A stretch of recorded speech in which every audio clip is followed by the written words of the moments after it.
Bonjour à toutes et à toutes. Aujourd'hui, nous allons voir donc l'écoute active. Alors, en sommaire, nous allons voir la définition, la différence entre écouter et entendre, les différentes écoutes, les qualités d'une bonne écoute, améliorer son écoute et les freins de l'écoute. Définition.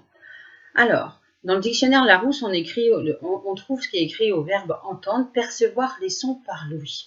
Il s'agit d'une attitude passive ne nécessitant aucun effort de notre part. Ce que l'on entend n'est pas toujours précis dans l'esprit. Nous entendrons par exemple les bruits de la rue et les chants des oiseaux dans une forêt ou encore les bruits de moteurs dans une usine. Écouter, toujours selon le Larousse, écouter c'est être attentif à. Écouter représente donc une action dépendante de notre volonté. On prête l'oreille pour écouter. Vous saisissez la grande différence? On va voir la différence entre écouter et entendre. Quand nous sommes à l'écoute, il s'agit d'une chose précise que nous voulons percevoir. Ce n'est plus indépendant de notre volonté et ce n'est pas n'importe quoi. Au lieu d'entendre le chant des oiseaux, vous écouterez le chant du rossignol. Alors, l'écoute active, l'objectif de l'écoute active est de créer un climat de confiance et de respect. Alors, on est toujours un peu avec l'empathie, ça va être tout ce qu'on fait dans une séance, en fait, c'est les talents du coach. Donc, vous allez voir, il y a des mots qui vont revenir régulièrement, quoi. Donc, l'objectif, c'est de créer un climat de confiance et de respect, mais aussi de comprendre l'autre, tiens, on l'a vu tout à l'heure, et de recueillir un maximum d'informations.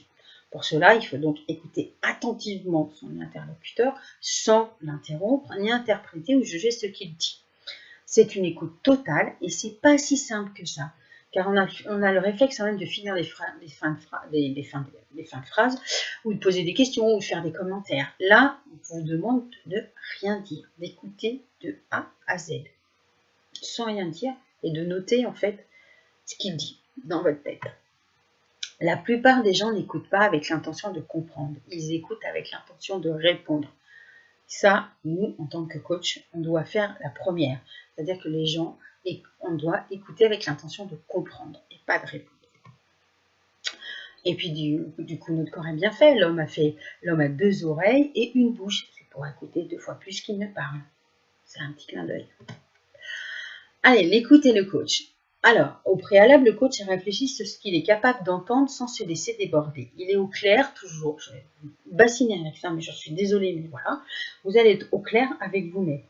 Donc, vous savez ce que vous êtes capable, jusqu'où vous êtes capable d'entendre, tout ce que vous voulez entendre. Il y a des choses peut-être qui vous feraient hurler, d'autres choses qui vont vous paraître complètement normales. Chacun, la normalité de l'un n'est pas la normalité de l'autre. Encore une fois, le référentiel est propre à chacun.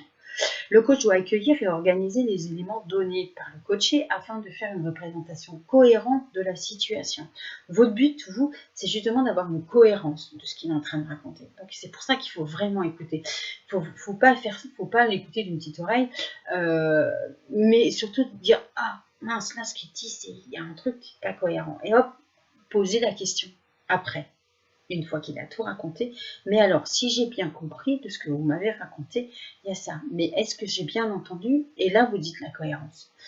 Il doit communiquer au coaché qu'il le comprend et suit ce qu'il dit en donnant des indices manifestes de son écoute. Ces indices peuvent être verbaux, comme les onomatopées, oui, mais aussi en mots, je vois, ou en messages non verbaux qui est le hochement de la